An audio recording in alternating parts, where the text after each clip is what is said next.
오늘 우리에게 주신 하나님의 말씀 구약성경 창세기 24장 1절부터 67절까지 말씀입니다. 창세기 24장 1절부터 67절까지 말씀 이제 봉독하겠습니다. 하나님의 말씀 경청하십시오. 아브라함은 이제 나이가 많은 노인이 되었다. 주님께서는 아브라함이 하는 일마다 복을 주셨다. 아브라함이 자기 집 모든 소유를 맡아보는 늙은 종에게 말하였다. 너의 손을 나의 다리 사이에 넣어라. 나는 내가 하늘의 하나님 땅의 하나님이신 주님을 두고서 맹세하기를 바란다. 너는 나의 아들의 아내가 될 여인을 내가 살고 있는 이곳 가나안 사람의 딸들에게서 찾지 말고 나의 고향 나의 친척이 사는 곳으로 가서 거기에서 나의 아들 이삭이 아내 될 사람을 찾겠다고 나에게 맹세하여라. 그 종이 아브라함에게 물었다. 며느님이 되실 여인이 저를 따라오지 않겠다고 거절하면 어떻게 해야 합니까? 제가 주인 어른의 아드님을 데리고 주인께서 나오신 그 고향으로 가야 합니까? 아브라함이 그에게 말하였다. 절대로 나의 아들을 그리로 데리고 가지 말아라. 주 하늘의 하나님이 나를 나의 아버지 집 내가 태어난 땅에서 떠나게 하시고 나에게 말씀하시며 나에게 맹세하여 이르시기를 내가 이 땅을 너의 씨에게 주겠다 하셨다. 그러니 주님께서 천사를 너의 앞에 보내셔서 거기에서 내 아들의 아내 될 사람을 데려올 수 있도록 도와주실 것이다.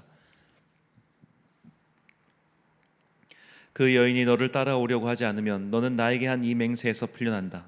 다만 나의 아들을 그리로 데리고 가지만은 말아라. 그래서 그 종은 손을 주인 아브라함의 다리 사이에 놓고 이 일을 두고 그에게 맹세하였다. 그 종은 주인의 낙타 가운데서 10마리를 풀어서 주인이 준 온갖 좋은 선물을 낙타에 싣고 길을 떠나서 아람 나하라임을 거쳐서 나홀이 사는 성에 이르렀다. 그는 낙타를 성 바깥에 있는 우물 곁에서 쉬게 하였다. 해가 뉘엿뉘엿 지고 있었다. 여인들이 물을 기르러 나오는 때였다. 그는 기도하였다. 주님, 나의 주인 아브라함을 보살펴 주신 하나님, 오늘 일이 잘 되게 하여 주십시오. 나의 주인 아브라함에게 은총을 베풀어 주십시오. 제가 여기 우물 곁에 서 있다가 마을 사람의 딸들이 물을 기르러 나오면 제가 그 가운데서 한 소녀에게 물동이를 기울여서 물을 한 모금 마실 수 있게 하여 달라 하겠습니다. 그때 그 소녀가 드십시오. 낙타들에게도 제가 물을 주겠습니다 하고 말하면 그가 바로 주님께서 주님의 종 이삭의 아내로 정하신 여인인 줄로 알겠습니다. 이것으로써 주님께서 저의 주인에게 은총을 베푸신 줄을 알겠습니다. 기도를 미처 마치기도 전에 리브가가 물동이를 어깨에 메고 나왔다. 그의 아버지는 부두엘이고 할머니는 밀가이다.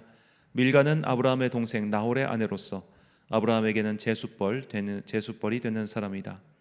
그 소녀는 매우 아리답고 지금까지 어떤 남자도 가까이 하지 아니한 처녀였다. 그 소녀가 우물로 내려가서 물동이에 물을 채워 가지고 올라올 때에 그 종이 달려나가서 그 소녀를 마주보고 말하였다.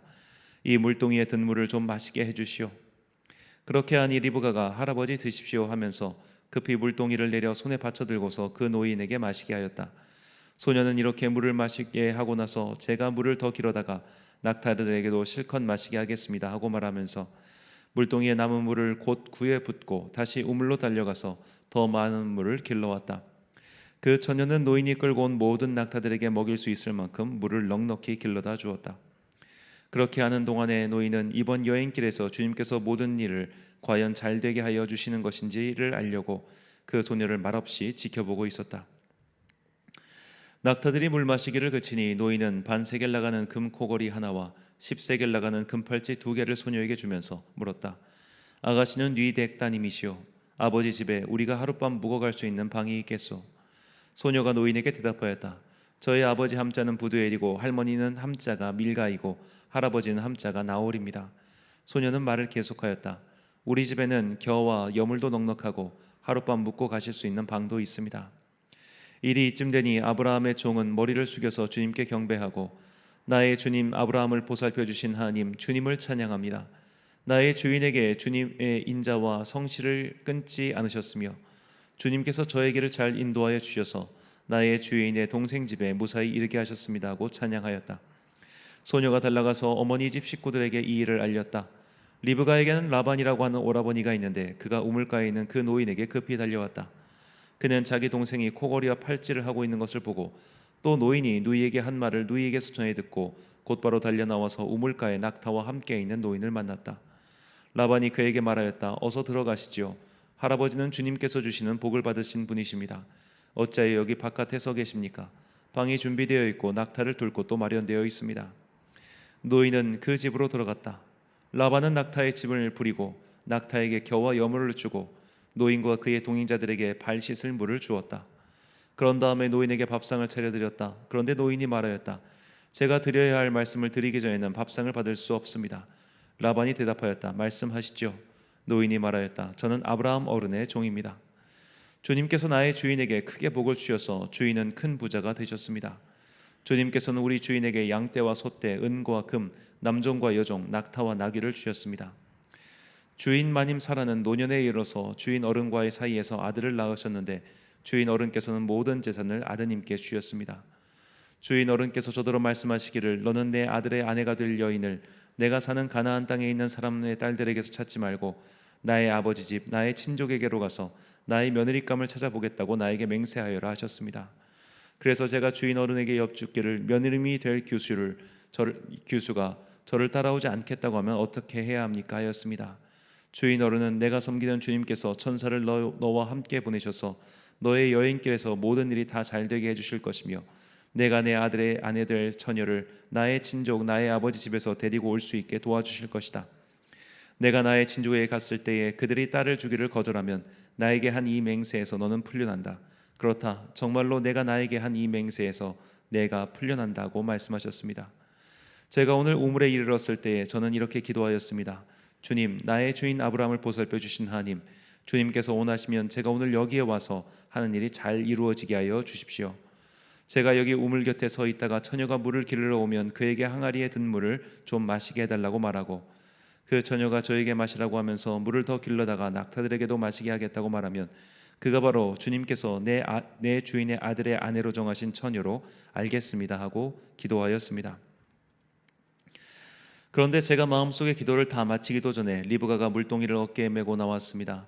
그는 우물로 내려가서 물을 깃고 있었습니다. 그래서 제가 그에게 마실 물을 좀 주시오 하였더니 물동이를 어깨에서 곧바로 내려놓고 드십시오. 낙타들에게도 제가 물을 주겠습니다 하고 말하였습니다. 그래서 제가 물을 마셨습니다. 따님께서는 낙타에게도 물을 주었습니다. 제가 따님에게 뉘댁 따님이시오 하고 물었더니 따님께서는 아버지는 함자가 부두엘이고 할아버지는 함자가 나홀이고 할머니는 함자가 밀가입니다 하고 말하였습니다. 저는 따님의 코에는 코걸이를 걸어주고 팔에는 팔찌를 끼워 주었습니다. 일이 이쯤 된 것을 보고 저는 머리를 숙여서 주님께 경배하고 제 주인 아브라함을 보살펴 주신 주 하나님을 찬양하였습니다.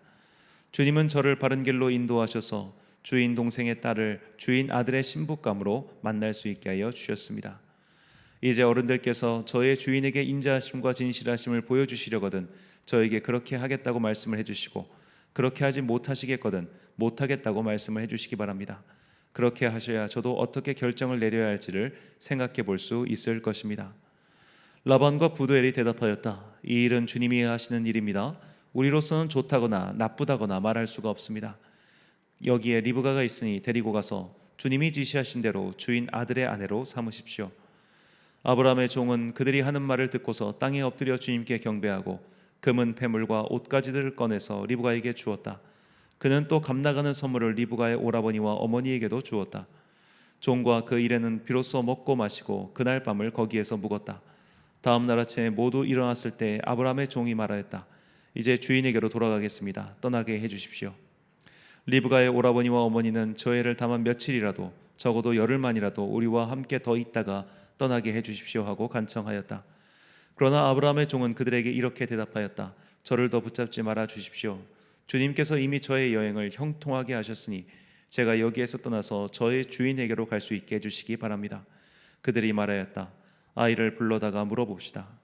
그들이 리브가를 불러다 놓고서 물었다. 이 어른과 같이 가겠느냐? 리브가가 대답하였다. 예, 가겠습니다. 그래서 그들은 누이 리브가와 그의 유모를 아브라함의 종과 일행에게 딸려 보내면서 리브가에게 복을 빌어 주었다. 우리의 누이야, 너는 천만인의 어머니가 되어라. 너의 씨가 원수의 성을 차지할 것이다. 리브가와 몸종들은 준비를 마치고 낙타에 올라 앉아서 종의 뒤를 따라 나섰다. 그래서 아브라함의 종은 리브가를 데리고서 길을 떠날 수 있었다. 그때 이삭은 이미 부엘라 헤로이에서 떠나서 남쪽 네겝 지역에 가서 살고 있었다. 어느 날 저녁에 이삭이 산책을 하려고 들로 나갔다가 고개를 들고 보니 낙타 행렬이 한때 오고 있었다. 리브가는 고개를 들어서 이삭을 보고 낙타에서 내려서 아브라함의 종에게 물었다. 저 들판에서 우리를 맞으러 오는 저 남자가 누구입니까? 그 종이 대답하였다. 나의 주인입니다. 그러자 리브가는 너울을 꺼내서 얼굴을 가렸다. 그 종이 이제까지의 모든 일을 이삭에게 다 말하였다. 이삭은 리브가를 어머니 사라의 장막으로 데리고 들어가서 그를 아내로 맞아들였다. 이렇게 해서 리브가는 이삭의 아내가 되었으며 이삭은 그를 사랑하였다. 이삭은 어머니를 여의고 나서 위로를 받았다. 아멘. 그는 브엘라 헤로이에 있었다라는 제목으로 하나님의 말씀 선포하겠습니다. 새벽에 음향기기에 잠시 문제가 생겨서 방송 송출이 늦어지게 된 점 다시 한번 송구한 말씀드립니다. 실시간 이 영상으로 예배를 드리신 분들은 오늘 이 볼륨이 조금 낮게 들릴 수도 있습니다. 이 점 참 양해 다시 부탁드립니다. 자, 일전에 말씀드렸지만 이 기독교 신학은 성지, 성소의 개념을 부정합니다. 하나님께서 계신 곳이 성지이며 성소이지 과거에 어떤 특별한 사건이 일어난 장소가 성지가 될 수 없다는 겁니다. 하나님의 영은 그런 특별한 장소 그 한 곳에 머물러 계시지 않으며 언제나 찾아가도 주님의 영을, 주님의 임재를 체험할 수 있는 그런 특별한 장소란 없다는 겁니다. 만약 그런 장소가 있었다면 주님께서는 성경에 그 장소를 지정해 두셨을 것이고 우리는 지금 그런 곳으로 매번 찾아갔을 겁니다.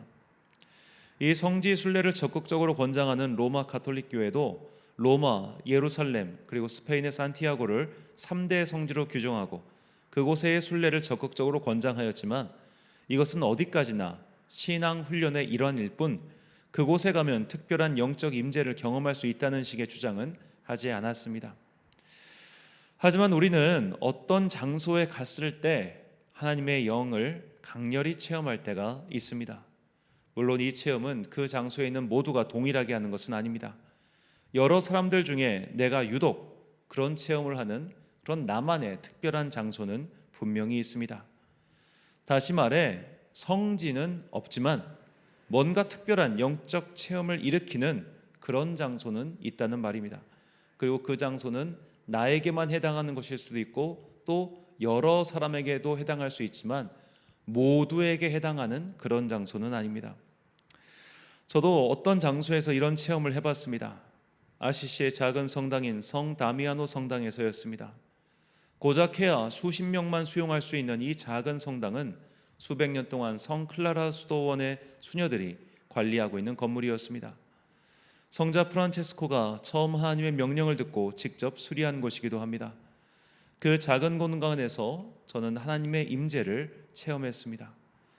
크고 화려한 대성당에서는 전혀 느낄 수 없었던 거룩한 영의 임재가 그곳에 있었습니다. 심지어 이 성당에서 몇백 미터 떨어진 곳에는 성 프란체스코의 유해를 보관한 대성당이 있었음에도 그곳에 갔을 때는 아무런 느낌이 없었습니다. 나중에 돌아와서 그때 체험을 돌이켜보니 이유를 발견했습니다. 그 성 다미아노 성당은 성도들의 기도가 쌓인 공간이었기 때문입니다.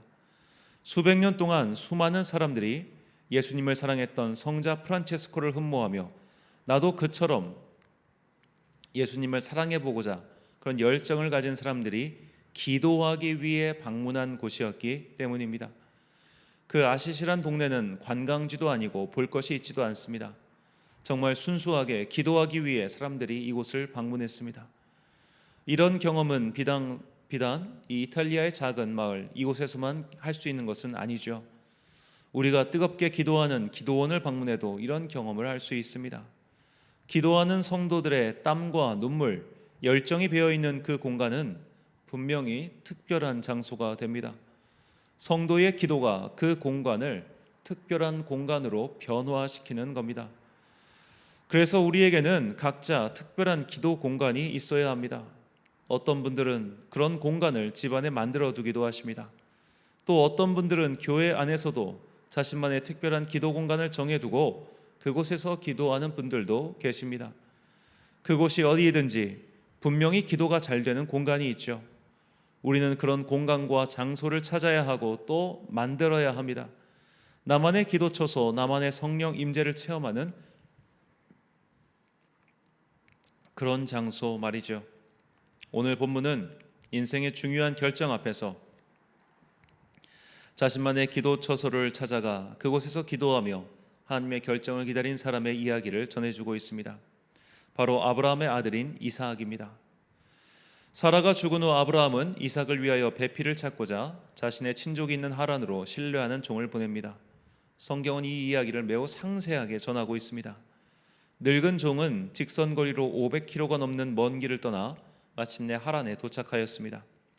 그곳에서 한 우물을 찾았는데 낙타에게 물을 준 여인을 며느리감으로 골라서 가겠다고 기도합니다. 그리고 리브가가 나타났는데 그녀는 물을 좀 달라는 청을 들어줬을 뿐만 아니라 스스로 알아서 낙타를 챙기는 적극적인 모습까지 보여줬습니다. 이런 모습은 유목민족에게 매우 큰 미덕이었기에 늙은 종은 나름 합리적 기준을 세우고 이에 걸맞는 여인을 며느리감으로 고른 것이죠. 리브가는 단순히 주인의 아들 이삭의 아내 역할뿐만 아니라 부족의 후계자의 배필로서 부족의 안주인 역할까지 해야 할 사람이었기 때문에 이런 기준을 정한 것이라 봅니다. 리브가가 기준을 통과하자 늙은 종은 즉각 신분을 밝히고 그녀의 가족에게로 안내를 부탁합니다. 그리고 사정을 설명하고 이튿날 리브가를 데리고 아브라함에게로 돌아오죠. 우리가 창세기를 보면 이 아내를 구할 때 반드시 부모가 정한 상대와 결혼하지는 않았음을 알 수 있습니다. 오히려 그 옛날에 요즘식으로 말하면 자유연애처럼 결혼 상대를 고르는 일들도 있었습니다. 이것을 바꿔 말하자면 현재의 배우자를 고르는 사건에서 이삭은 완전히 소외되어 있는 것처럼 보입니다. 하지만 우리는 이삭이 이 자신의 배우자를 기다리면서 머물렀던 장소를 주목해야 합니다. 본문 62절과 63절 말씀입니다. 그때 이삭이 부엘라 헤로이에서 왔으니 그가 네게부 지역에 거주하였습니다. 이삭이 저물 때에 들에 나가 묵상하다가 눈을 들어보매 낙타들이 오는지라. 아멘. 여기서 이삭이 머문 장소가 그리고 그곳에서 그가 한 행동을 봐야 합니다. 이삭은 지금 부엘라 헤로이에 있었습니다. 부엘라 헤로이는 창세기 16장에 나오는 지명으로 하갈이 이삭의 어머니 사라의 학대를 견디다 못해 도망친 장소지요. 이 지명의 뜻은 나를 살피시는 하나님입니다. 이삭은 지금 나를 살피시는 하나님, 그 사건이 있던 장소에 있었습니다. 그리고 이삭이 묵상했다라고 성경은 설명합니다. 본문에서 묵상하다라고 번역한 히브리어 슈아흐는 구약 성경 전체에서 이곳에서만 나오는 단어로 곰곰이 생각하다, 심사숙고하다라는 뜻입니다.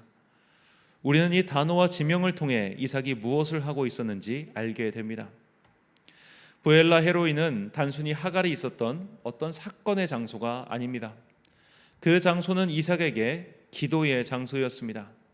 하갈이 그곳에서 나를 살피시는 하나님을 만났듯이 이삭에게도 그 장소는 어떤 체험이나 임재의 장소였을 겁니다. 앞서 표현에 따르면 기도가 잘 되는 그런 장소였다는 말입니다. 그리고 그곳에서 조용히 묵상하며 기도하고 있었습니다. 하나님의 음성을 듣고 그분과 대화하는 그런 식의 기도가 아니라 묵상하며 영혼을 갈무리하는 그런 기도를 드린 것이죠. 이삭은 아무것도 하지 않고 그저 아버지가 맺어준 사람과 결혼한 그런 소극적인 사람이 아니었습니다. 그는 자신만의 기도처에서 하나님과 깊은 영적 교제를 나누며 기도하고 묵상하고 있었습니다. 그 늙은 종만 기도하며 행동한 것이 아니라 이삭 또한 기도하며 기다리고 있었던 것입니다. 그래서일까요? 이삭의 아버지 아브라함도 그리고 이삭의 아들 에서와 야곱도 아내를 여럿 두었습니다. 하지만 이삭만은 평생 리브가와 살았습니다. 심지어 리브가가 야곱의 일로 자신을 속였음에도 딱히 나무라지 않고 그녀와 멀어지지 않았습니다. 이것은 그가 일륜지 대사라는 혼인 문제에 있어 그저 수동적으로 가만히 있지 않고 기도의 처소에서 기도하며 묵상하고 하나님의 뜻을 수용할 준비를 했기 때문이라 저는 그렇게 생각합니다. 우리에게도 각자의 부엘라 헤로이가 필요합니다. 그곳에서 기도하며 묵상하고 주님의 대답을 기다리는 그런 장소 그리고 그런 시간이 필요합니다. 우리는 어쩌면 너무 성급히 결정하고 움직이는 것에 익숙한 현대인들인지도 모릅니다. 하지만 적어도 인생의 중요한 결정을 앞두고 성급히 움직이지 말고 기도하며 묵상하고 기다릴 줄 알아야 하지 않을까요? 나를 살피시는 하나님을 경험하며 경거망동하지 말고 주님의 뜻을 묵상할 수 있는 그런 장소와 시간이 필요합니다. 성소란 다른 곳이 아닙니다. 내가 일상생활과 구분할 수 있는 어떤 장소, 그리고 일상에서 떨어질 수 있는 그 시간이 바로 성소이며 성소를 만드는 조건입니다. 시편 114편 1절과 2절 말씀입니다. 이스라엘이 애굽에서 나오며 야곱의 집안이 언어가 다른 민족에게서 나올 때에 유다는 여호와의 성소가 되고 이스라엘은 그의 영토가 되었도다. 아멘. 하나님이 계신 곳이 바로 성소, 그리고 우리가 주님을 만나는 그곳이 바로 성소임을 시편 기자는 우리에게 고백하며 알려주고 있습니다. 사랑하는 천안 광성교회 성도 여러분, 그리고 이 새벽을 함께 깨우고 계신 귀한 주님의 자녀 여러분, 내가 기도하기 위해 구별해 놓은 시간과 공간, 그것이 바로 나의 성소입니다. 그곳이 나를 살피시는 하나님을 만나는 나의 부엘라 헤로이입니다. 나만의 기도처를 세우십시오. 공간이 여의치 않다면 시간이라도 구분하십시오. 정해진 시간에 기도하는 훈련을 쌓으십시오. 그러면 그 시간이 성소가 되어 나를 묵상의 길로 인도할 겁니다. 성도의 기도가 쌓인 공간은 특별한 성소가 됩니다. 그렇게 나만의 성소, 나만의 보엘라 헤로이를 만들어 가십시오. 그 공간과 시간이 훗날 환날 날의 피난처가 될 것입니다. 지혜로운 자들은 환난이 닥치기 전 피할 길을 만들어 둔다는 것을 명심하시고 평안할 때에 더욱 기도에 힘써 나만의 성소를 만들어가는 여러분과 제가 되시길 간절히 축원합니다. 기도하겠습니다. 사랑과 은혜가 충만하신 아버지 하나님, 이삭은 브엘라 헤로이에 있었습니다. 그는 그곳에서 묵상하고 있었습니다. 성경에 단 한 번 나오는 이 표현을 통해 그가 그곳에서 어떤 모양으로 그저 수동적으로 가만히 있었던 것이 아니라 하나님께 기도하고 주님의 대답을 묵상하고 있었음을 깨닫게 하시니 참으로 감사합니다. 우리도 인생에 중요한 결정이 있을 때마다 그냥 나의 생각과 판단으로 결정을 내리지 않고 나의 기도처에서 오래 기도하고 묵상한 후에 그것을 결단하고 그 결정을 따라가는 그런 믿음의 자녀 되게 하여 주옵소서. 이를 위하여 우리 또한 나만의 보엘라 헤로이가 필요함을 깨닫게 하시니 감사합니다. 공간이 가능하다면 공간을 구분하고 공간이 여의치 않다면 시간이라도 구분하여 항상 정해진 장소 또는 정해진 시간에 주님께 기도함으로써 그 시간이 되면 자연스럽게 나를 둘러싼 공기가 달라지고 나의 영의 자세가 달라지는 그런 시간과 장소를 만들어가는 주님의 거룩한 성도, 구별된 성도 되게 하여 주옵소서. 세상과 구별되어 있는 그 시간과 공간이 주님을 만나는 나의 성소가 된다는 것을 반드시 깨닫게 하시고 그 깨달음을 가지고 오늘도 각자의 처소에서 또한 각자가 정한 시간에 기도하는 훈련을 날마다 쌓아가는 주님의 거룩한 자녀들 되게 하여 주옵소서. 오늘 목요일입니다. 주님의 자녀들이 또 일상을 열심히 살아갈 때에 항상 일상 속에서 지치지 아니하고 새 힘을 얻어 주님의 일을 할 수 있는 능력을 더하여 주옵소서. 지치고 힘들 때마다 주님께서 그들에게 새 영을 부어주시기를 간절히 소망하오며 이 모든 말씀 우리를 사랑하시는 예수님 이름으로 기도드립니다. 아멘. 오늘의 기도 제목입니다. 내가 기도하기 가장 편한 시간대는 언제입니까? 누구의 방해도 없이 기도할 수 있는 기도 공간, 방해 없이 기도할 수 있는 그 시간대를 확보하십시오. 누구의 방해도 없이 기도할 수 있는 기도 공간은 어디입니까? 그 장소는 심지어 자동차 안이 될 수도 있습니다. 주님 앞에서 시간과 공간을 구별하여 성소로 만들어가기 위해 성실한 마음을 달라고 기도하십시오. 오늘 말씀을 통해 주신 기도의 제목 가지고 묵상과 기도에 힘쓴 하루 되시길 바랍니다. 기도하겠습니다.